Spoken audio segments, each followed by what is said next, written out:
Hello and welcome to our YouTube channel Eduworld में आप सभी का बहुत स्वागत है। तो विद्यार्थियों स्टूडेंट्स, आइए आज हम लोग चैप्टर 4 का जो पहले कंटिन्यू कर रहे थे उसी को आगे और कंप्लीट कर लेंगे आज।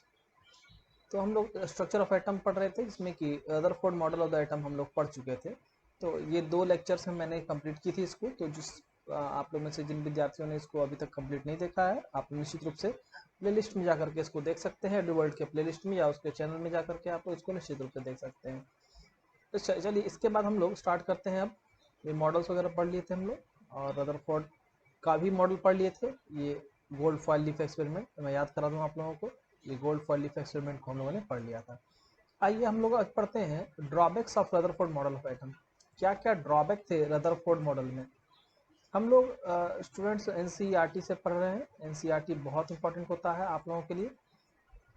मैं सिलेबस कंप्लीट सिलेबस पढ़ा रहा हूँ, इसमें से सिलेबस को हटा भी दिया गया है, लेकिन फिर भी उससे आप लोगों को सिलेबस पे कोई खास फर्क नहीं पड़ता, क्योंकि बेसिक्स कंप्लीट करने के लिए आपको वो पढ़ना ही पड़ेगा। तो अच्छा हो भी आप इसको पढ़ लें। आइए समझते हैं। The orbital revolution of the electron is not expected to be stable. Orbital revolution का मतलब होता है कि मैंने आपको बताया था कि जो रदरफोर्ड साहब ने जो मॉडल प्रपोज किया उसमें कहा कि जैसे यह न्यूक्लियस है, न्यूक्लियस में प्रोटॉन है और न्यूट्रॉन है। ये अच्छा, इसका साइज जो होगा वो 1/5 टाइम्स कम होगा किससे, पूरे साइज ऑफ एटम से। तो मान लेते हैं ये हमारा क्या है, न्यूक्लियस है। तो इलेक्ट्रॉन जो है इसके चारों ओर इस तरह से ऑर्बिटल पाथ में, हाँ इस तरह से क्या करेगा, रिवॉल्व करेगा। जिस तरह से हमारा सोलर सिस्टम में सन रिवॉल्व करता है, उसी तरह से इलेक्ट्रॉन्स जो हैं वो इस तरह से यहाँ रिवॉल्व करेंगे। तो ये बात जो है रदरफोर्ड साहब ने अपने मॉडल में कही थी। तो यही ऑर्बिटल जो रिवॉल्यूशन की बात हो रही है यही है। तो जब आप समझिए इलेक्ट्रॉन जो है जब वो ऑर्बिटिकली मूव करेगा तो वो क्या होगा, स्टेबल नहीं हो सकता है। Any particle in a circular orbit would undergo acceleration. क्या होता है, जब भी सर्कुलर मोशन होता है तो उसमें क्या होता है, वेलोसिटी जो है वो चेंज करती है विद रिस्पेक्ट टू टाइम। समय के अनुसार वेलोसिटी चेंज करती है, और इसी को हम लोग कहते हैं एक्सेलरेशन। एक्सेलरेशन क्या होता है, rate of change of velocity, यानी change in velocity upon T. इसको लिखिए del del V upon del T, यानी change in velocity with respect to change in time.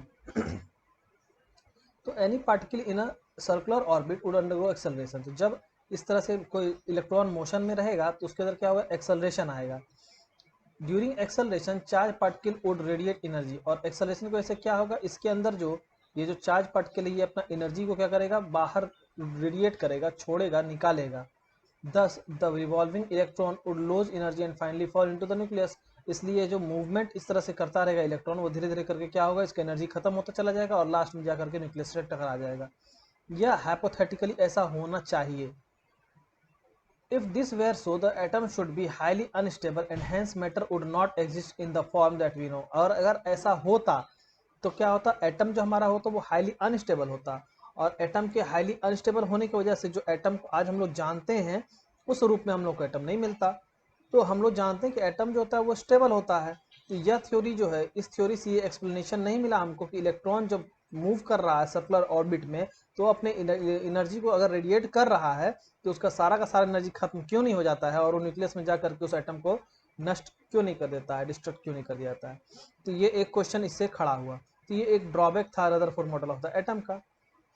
ठीक है, तो इस बात को याद रखिएगा, रदरफोर्ड मॉडल का ड्रॉबैक ये था। ठीक है, ये आप लोग मोशन में पढ़े होंगे, वेलोसिटी का चेंज जो होता है वो एक्सेलरेशन होता है। नहीं पढ़े होंगे तो निश्चित रूप से वेलोसिटी मोशन का जो अगला टॉपिक होगा उसमें आप लोगों को ये पढ़ने के लिए मिलेगा। यहाँ भी थोड़ा सा आपको उसके बारे में जानना है, बहुत ज़्यादा डिटेल्स है नहीं, टेंशन नहीं लेना आप लोगों को। आइए समझते हैं bore model of atom. Niels Bohr जो है एक साइंटिस्ट थे, नील बोर। ये कोपेनगन में 7 अक्टूबर 1885 में इन्होंने जन्म लिया था। He was appointed professor of physics at Copenhagen university in 1916। 1916 में इनको फिजिक्स का प्रोफेसर नियुक्त किया गया था इस यूनिवर्सिटी में। He got the Nobel prize for his work on the structure of atom in 1922। देखिए आपकी किताब में इसके बारे में बहुत कम लिखा हुआ है, लेकिन नील बोर साहब ने काफ़ी ज़्यादा मेहनत किया था एटमिक स्ट्रक्चर की खोज में।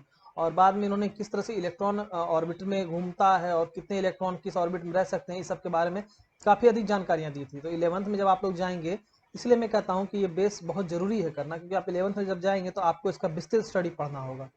तो अगर आप बेस को नहीं जानेंगे तो आप वहाँ पर लैग कर जाएंगे। तो इन साइंटिस्ट जो नील्स बोर हैं, इनको जो है नोबेल प्राइज मिला था यही स्ट्रक्चर ऑफ एटम के लिए 1922 में। Among top search, Bohr numerous writings, 3 appearance as books are, बहुत सारे प्रोफेसर्स के बोर्स के बहुत सारे राइटिंग्स में से 3 जो बुक्स थे मेन, तो उनकी अगर बात की जाए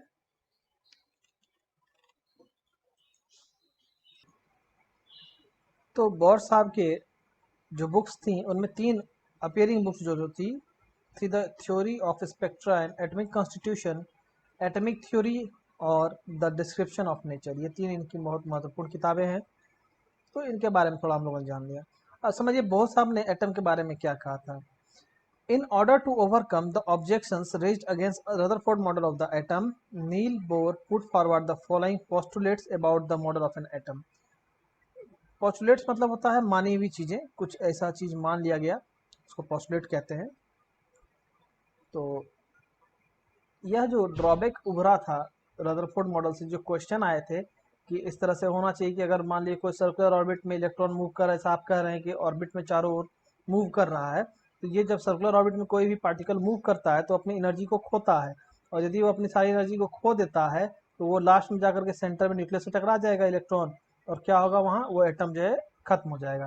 लेकिन ऐसा होता नहीं है, अनस्टेबल नहीं होता है, बल्कि एटम क्या होता है, बहुत ज़्यादा स्टेबल होता है। तो ये कैसे हुआ, इसको एक्सप्लेन करके दिखाइए। तो ये एक्सप्लेन नहीं हो पाया था रदरफोर्ड मॉडल से, तो इसके लिए बोहर साहब ने कुछ अपना पोस्टुलेट्स रखे थे। उन्होंने कहा certain special orbits known as discrete orbits of electrons are allowed inside the atom, कि एटम के अंदर जो ऑर्बिट होते हैं वह जो है बहुत एक स्पेशल तरह के ऑर्बिट होते हैं, जो कि डिस्क्रीट ऑर्बिट्स ऑफ इलेक्ट्रॉन कहलाते हैं, इलेक्ट्रॉन के डिस्क्रीट ऑर्बिट्स कहलाते हैं। ये एक स्पेशल ऑर्बिट होता है जो कि एटम के अंदर पाया जाता है, और जब वो रिवॉल्व करता है डिस्क्रीट ऑर्बिट में इलेक्ट्रॉन्स, तो उस समय किसी भी तरह की एनर्जी रेडिएट नहीं होती है।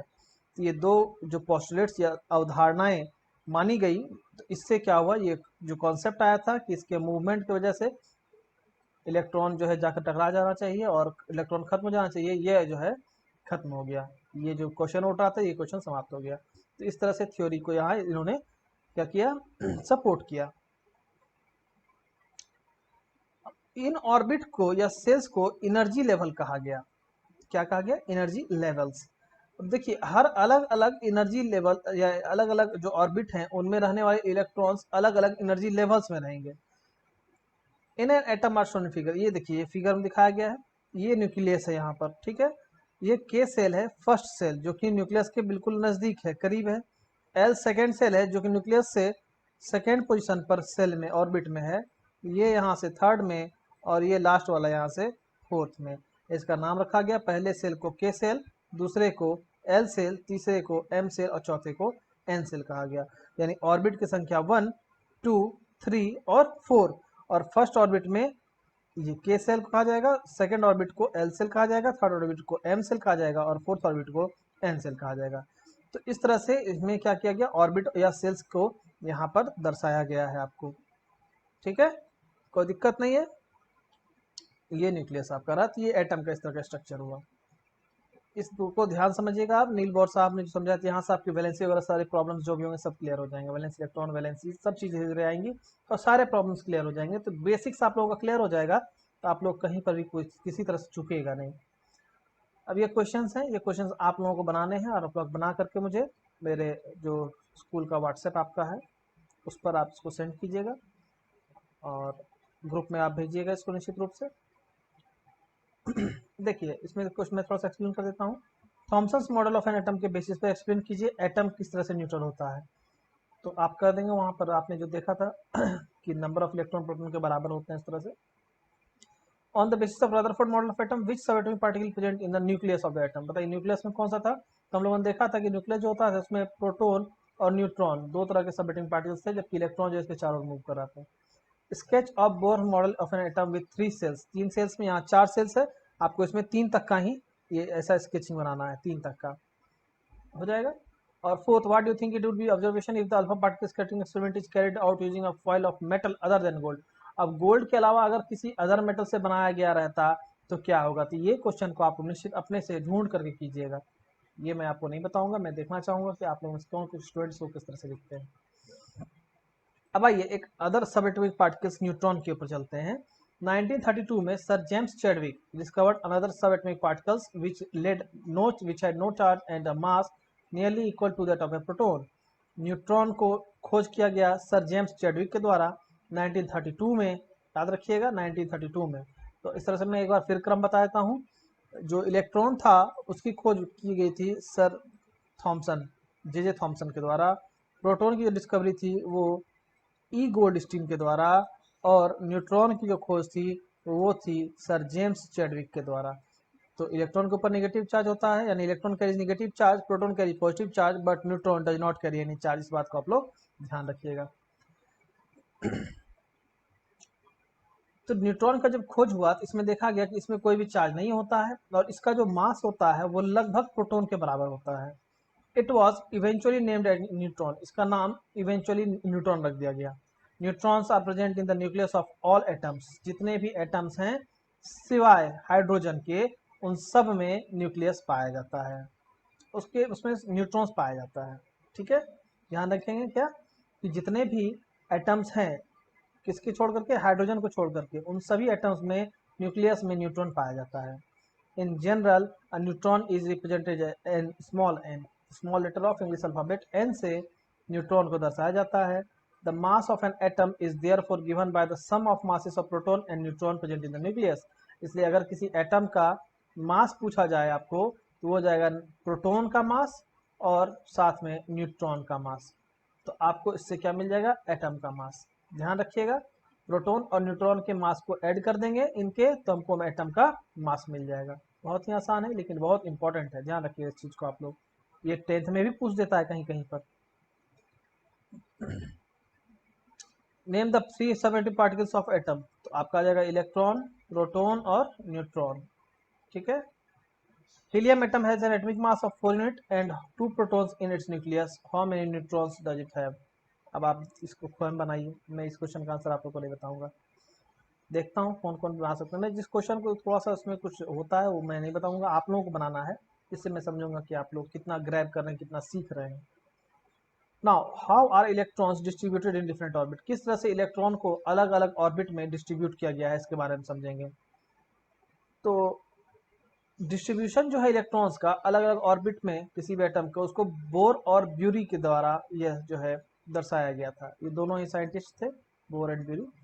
फॉलोइंग रूल्स, कौन कौन से रूल थे कि मैक्सिमम नंबर ऑफ इलेक्ट्रॉन्स को हम लोग 2n² के फॉर्मूला से जानेंगे कि किस ऑर्बिट में कितना अधिक से अधिक इलेक्ट्रॉन रह सकता है। जैसे सपोज कीजिए यहाँ पर आप 4 ऑर्बिट देख रहे हैं, के, एल, एम और एन, 4 सेल्स हैं।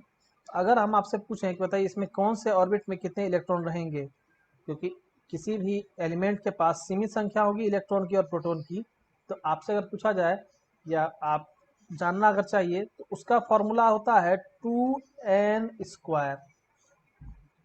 2n², यहाँ पर n क्या होता है, नंबर ऑफ सेल या नंबर ऑफ ऑर्बिट होता है। तो अगर आप देखिए मैथ्स आपने पढ़ा है, अगर आपको फर्स्ट ऑर्बिट जानना है तो आप क्या करेंगे, 2 इंटू 1 का स्क्वायर कर देंगे, इसकी वैल्यू कितनी आ जाएगी, 1 का स्क्वायर 1 इंटू 2 इक्वल्स टू 2, यानी पहले ऑर्बिट में के सेल में मैक्सिमम 2 इलेक्ट्रॉन रह सकते हैं। इसके बाद यदि सेकेंड सेल की बात की जाए तो यहीं पर आप सेम फॉर्मूला का इस्तेमाल करेंगे, खाली यहाँ पर स्क्वायर में 2 का स्क्वायर कर देंगे। तो जब आप यहाँ पर 2 का स्क्वायर करेंगे तो 2 का स्क्वायर 4 इंटू 2, ये आपको आ जाएगा 8, यानी आपके सेकेंड ऑर्बिट में कितने इलेक्ट्रॉन रह सकते हैं, वो 8 इलेक्ट्रॉन रह सकते हैं। ठीक है, उस तरह से अगर थर्ड ऑर्बिट की बात की जाए तो यहाँ पर फिर आप 3 रख देंगे। तो जब आप यहाँ पर 3 रखेंगे, 3 का स्क्वायर हो जाएगा 9, और 9 इंटू 2 हो जाएगा 18। तो थर्ड ऑर्बिट में कितने इलेक्ट्रॉन रह सकेंगे, 18 इलेक्ट्रॉन। और इसके बाद सबसे बाहरी वाली जो ऑर्बिट है जिसमें नंबर ऑफ सेल्स 4 है, तो इसके लिए आप यहाँ पर नंबर ऑफ सेल्स को 4 रखेंगे। तो जैसे ही आप यहाँ पर 4 रखेंगे तो 4 का स्क्वायर 16 इंटू 2 हो जाएगा 32। तो ये हो जाएगा कितना, 32।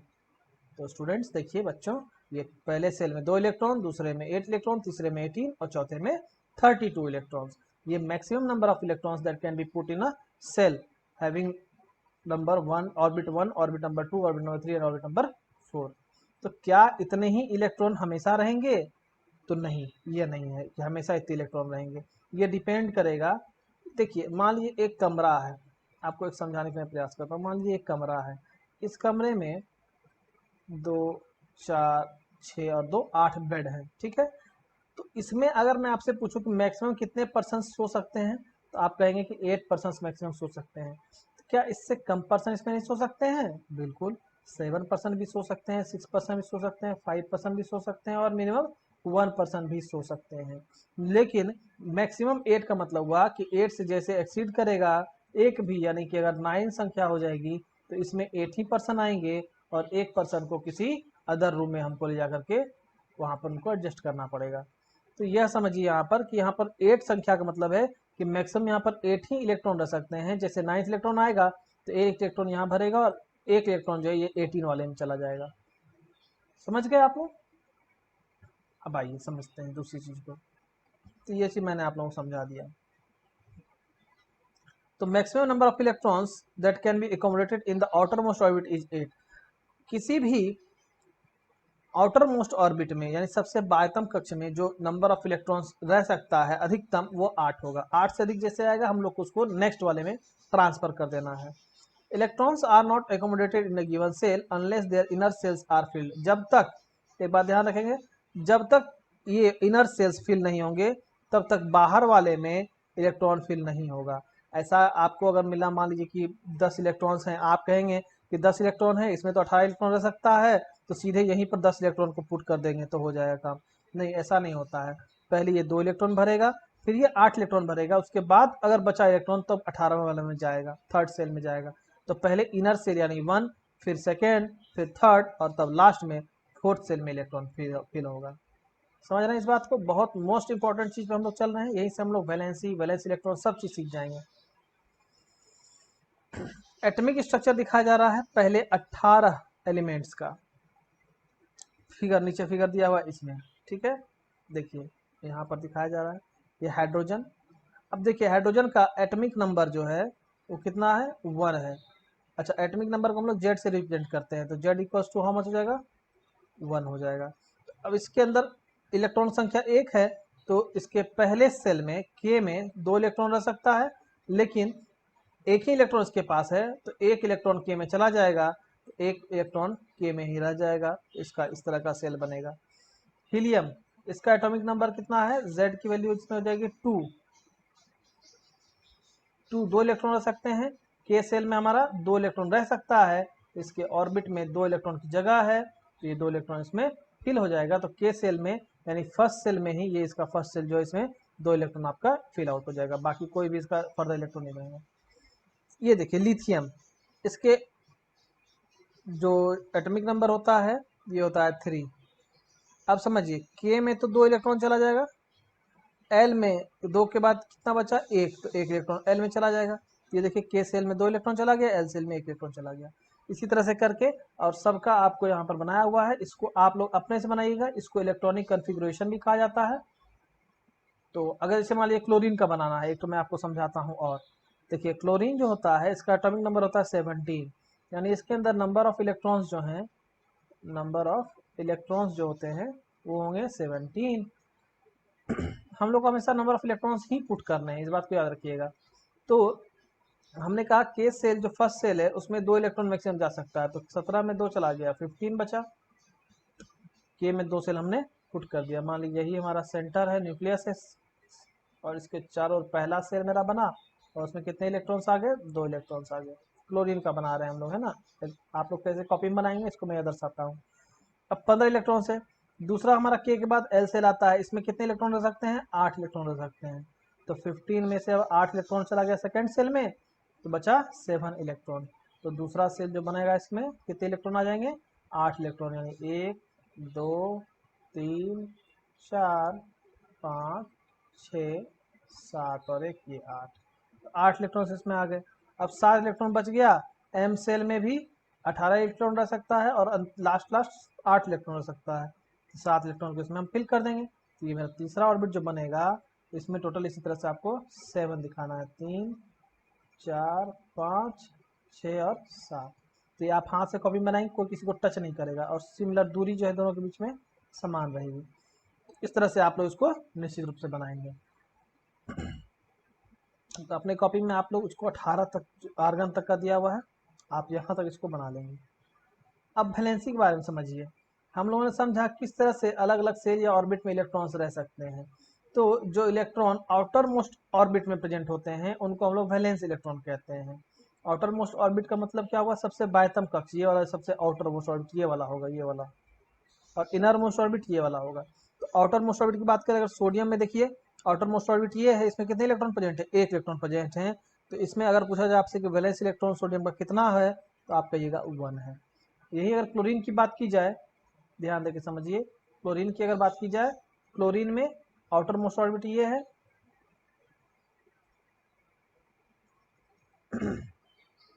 यदि आप लोगों को क्लास अच्छा लग रहा है, समझ में आ रहा है, कोई दिक्कत नहीं है, जरूर लाइक बटन को प्रेस कर दें। अगर आपने अभी तक चैनल को सब्सक्राइब नहीं किया है, कोई हमारे बाहर के व्यूअर हैं, निश्चित रूप से आप लोग भी प्लीज़ चैनल सब्सक्राइब कर लें, बेल आइकन को दबा करके नोटिफिकेशन पर्सनलाइज ऑल पे क्लिक कर लें, ताकि लेटेस्ट अपडेट आप लोगों को तुरंत मिल जाए।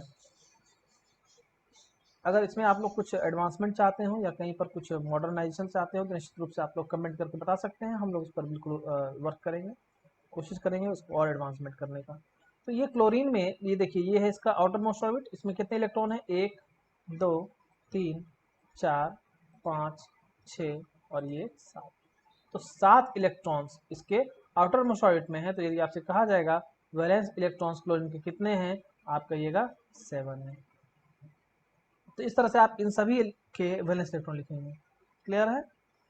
अच्छा, अगर आप आर्गन के देखिएगा वैलेंस इलेक्ट्रॉन, तो ये कितने हो जाएंगे, 8 हो जाएंगे। गिन के देख लीजिए, आर्गन के वैलेंस इलेक्ट्रॉन 1 2 3 4 5 6 7 और 8, 8 हो गया। तो इस तरह से आप वैलेंस इलेक्ट्रॉन को निकाल सकते हैं। From the bore-bury scheme we also know that outermost shell of an atom can accommodate a maximum of 8 electrons। इन्हीं के थ्योरी से हम लोग ये भी जानते हैं कि किसी भी outermost shell में, एटम के किसी भी outermost shell में हम लोग मैक्सिमम 8 इलेक्ट्रॉन ही रख सकते हैं। It was observed that the atom of element having a completely filled outermost shell shows a little chemical reactivity। यह देखा गया है एक्सपेरिमेंट्स के द्वारा कि ऐसे एटम जिनका outermost ऑर्बिट फिल होता है वह बहुत ही कम रिएक्टिविटी शो करते हैं, ना के बराबर रिएक्टिविटी शो करते हैं, यानी कि वो केमिकल रिएक्शन में ज़्यादा भाग नहीं लेते हैं और इनर्ट या स्टेबल रहते हैं। तो आप याद रखिएगा कि कोई भी एटम जो होता है वो केमिकल रिएक्शन में इसलिए भाग लेता है ताकि अपने आप को स्टेबल या इनर्ट बना सके।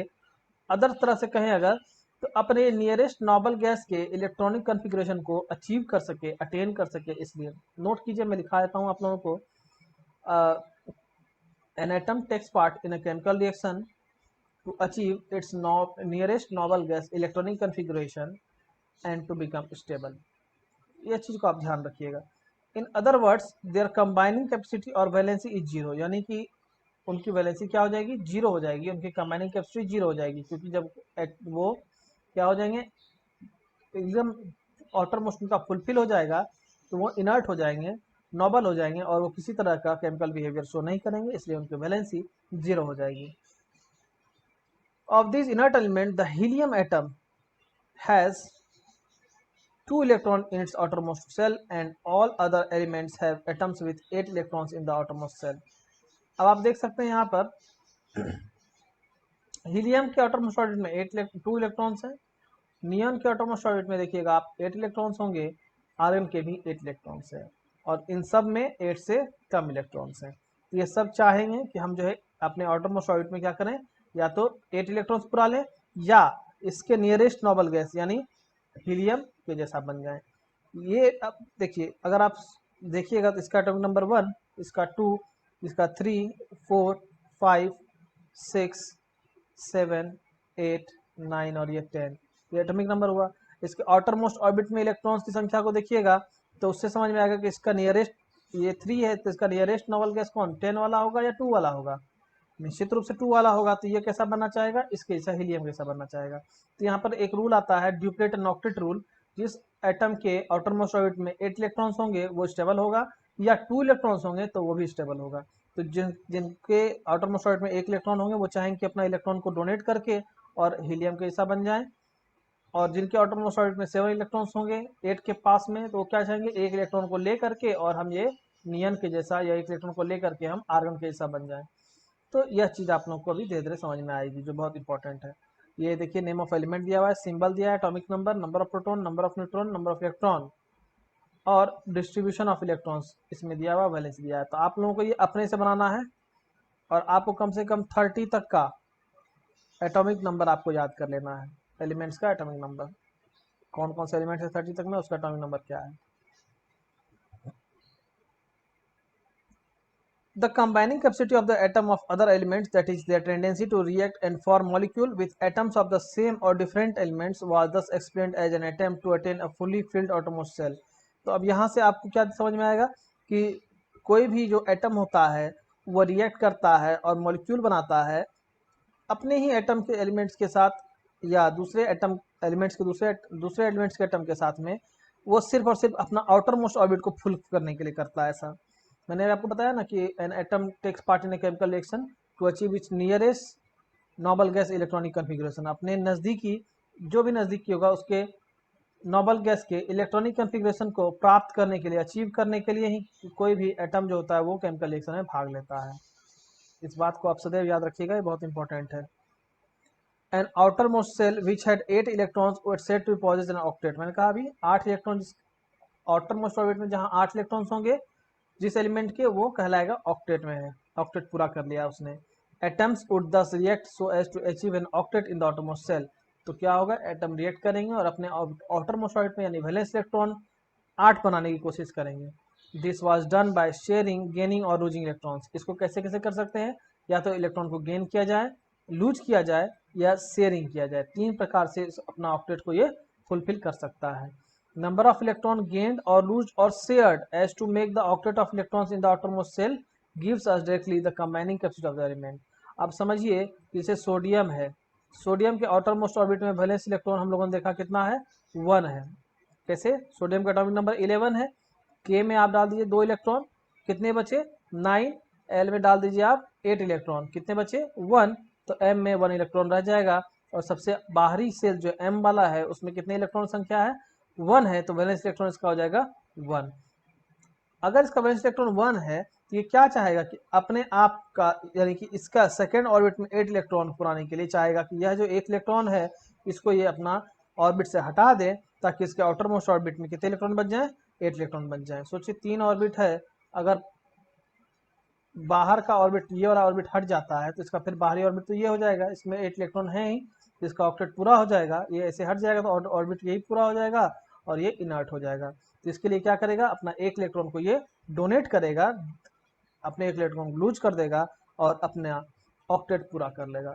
अब वहीं दूसरी तरफ क्लोरीन है, क्लोरीन का एटॉमिक नंबर होता है 17, इसके आउटर मोस्ट ऑर्बिट में यानी कि वैलेंस इलेक्ट्रॉन की अगर बात की जाए तो वो कितना होता है, 7 होता है। अब चूंकि इसका वैलेंस इलेक्ट्रॉन 7 होता है तो इसको 1 इलेक्ट्रॉन की कमी है, अगर ये अपने पास 1 इलेक्ट्रॉन को पा लेता है तो ये क्या करेगा, अपने नियरेस्ट नोबल गैस के इलेक्ट्रॉनिक कन्फिग्रेशन को अटेंड कर लेगा, यानी अपने वैलेंस इलेक्ट्रॉन में 8 इलेक्ट्रॉन्स को बना लेगा और ऑक्टेट पूरा कर लेगा। तो यही सोडियम का जो इलेक्ट्रॉन ये लूज करता है उसको ये क्या करता है, गेन कर लेता है। तो क्लोरीन जो है 1 इलेक्ट्रॉन को गेन करता है और क्या करता है, अपना ऑक्टेट को पूरा करता है। आयंस का फॉर्मेशन होता है, आयंस के बारे में हम लोग बाद में समझेंगे जब क्वेश्चन आपका किताब में बुक में आएगा, आयंस के बारे में समझाऊंगा। समझ में आ रहा है, चूंकि ये बहुत डिफिकल्ट टॉपिक है आप लोगों के क्लास के हिसाब से, आप लोगों के पहले पढ़े हुए जो अनुभव है उसके आधार पर, लेकिन अगर आप लोग थोड़ा सा मेहनत करेंगे, थोड़ा सा इसको 2 बार 3 बार देखेंगे वीडियो को, निश्चित रूप से आपको पूरा पूरा ज्ञान हो जाएगा। और ये बहुत इंपॉर्टेंट है, ये आप बहुत टीचरों से पढ़ें तो भी मुझे लगता है कि बहुत कम ही समझ में आएगा, इसलिए ध्यान दे करके पढ़ें, आप जहाँ भी पढ़ें, ये मेरा आपसे कहना होगा। देखिए वैलेंसी यहाँ पर दिया हुआ है, आप लोग 1 से 30 तक की वैलेंसी निश्चित रूप से ध्यान कर लें। वैलेंसी निकालने में आप लोगों को सिखाऊंगा, लेकिन इसके बाद जैसे hydrogen, helium, lithium, sodium atom, इन सब में क्या है, 1 इलेक्ट्रॉन होता है। उसी तरह से मैंने आपको बताया ना, तो ये 1 इलेक्ट्रॉन जो इसने दान किया या डोनेट किया, और 7 वाला क्या किया, 1 इलेक्ट्रॉन को ले लिया।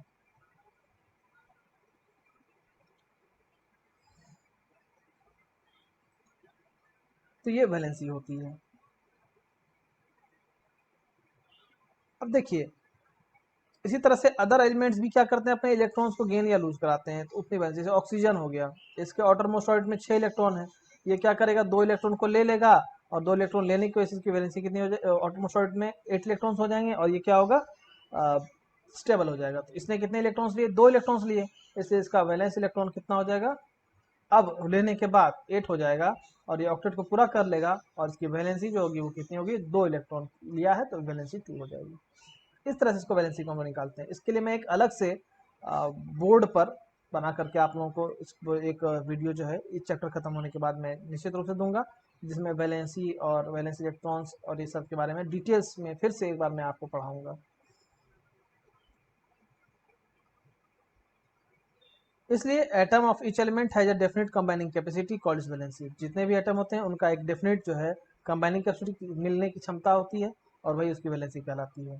तो पहले 18 एलिमेंट्स के बारे में आपको दिया हुआ है, आप उसको समझेंगे। आपसे क्वेश्चन करा है किस तरह से आप क्लोरीन का, सल्फर का, मैग्नीशियम का वैलेंसी निकाल सकते हैं। तो मैंने आपको पहले बता दिया है कि उसका आप क्या कीजिए, सबसे पहले तो एटॉमिक नंबर नोट कीजिए, उसके बाद नंबर ऑफ सेल्स उसके कितने हैं, के में कितने सेल्स हैं, एल में कितने हैं, एम में कितने हैं इलेक्ट्रॉन्स जाएंगे, उसको आप नोट कीजिए। कैसे, जैसे कि सपोज दैट 17 है, 2 इलेक्ट्रॉन्स को आप के में डाल दीजिए, मैक्सिमम 2 ही इलेक्ट्रॉन ले सकता है, कितने बच गए 15। अब 15 में से एल में 8 इलेक्ट्रॉन फिल हो सकते हैं तो आप इसमें 8 इलेक्ट्रॉन को फिल कर दीजिए, तो 15 में चला जाएगा, 7 बचेगा। एम में कितने इलेक्ट्रॉन बचे, 7 इलेक्ट्रॉन बचे। अब इसके आउटर मोस्ट ऑर्बिट में 7 इलेक्ट्रॉन्स हैं, अगर ये 1 इलेक्ट्रॉन को ले लेता है तो इसका ऑक्टेट पूरा हो जाएगा, ये अपना 8 इलेक्ट्रॉन को बना लेगा, तो इसकी वैलेंसी हो जाएगी 1, चूंकि ये 1 इलेक्ट्रॉन को ही एक्सेप्ट करेगा। तो इस तरह से आप इसकी वैलेंसी निकाल सकते हैं इन सब की। आपको केवल क्या ध्यान रखना है, इसका एटॉमिक नंबर कितना होता है और सेल्स में आप उसको अच्छे से पुट करके और उसको बाद निकाल सकते हैं। तो आज के लिए हम लोग इसको यहीं पर समाप्त करते हैं।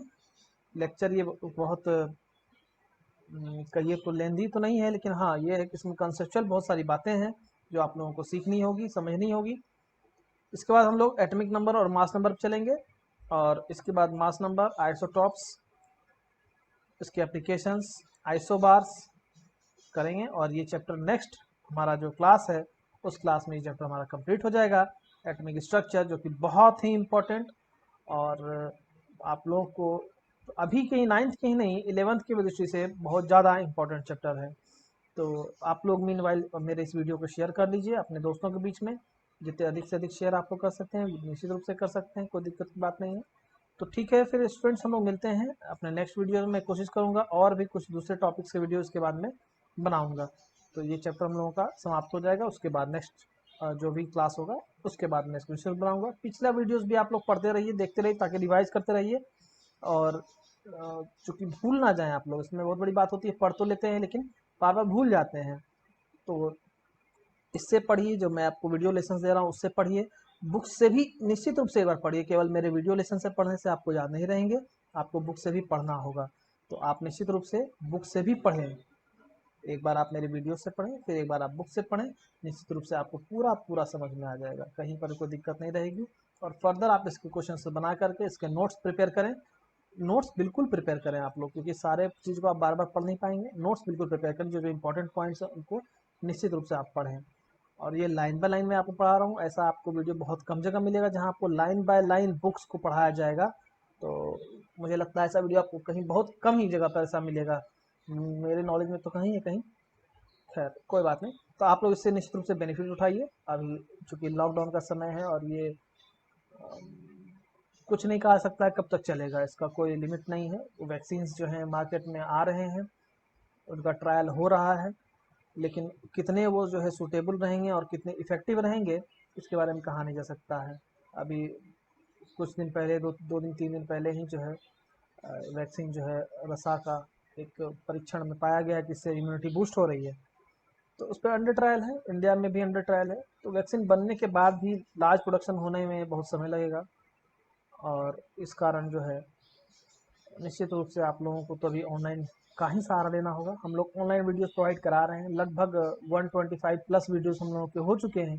तो आप लोग बार बार उस वीडियोस को देखें ताकि आप लोगों का सिलेबस भी कंप्लीट होता चले, आप लोगों के बेसिक्स क्लियर होते जाएँ। अगर आप लोगों के बेसिक्स क्लियर रहेंगे तो बहुत जल्द ही सिलेबस कंप्लीट हो जाएगा, उसमें कहीं कोई दिक्कत नहीं है।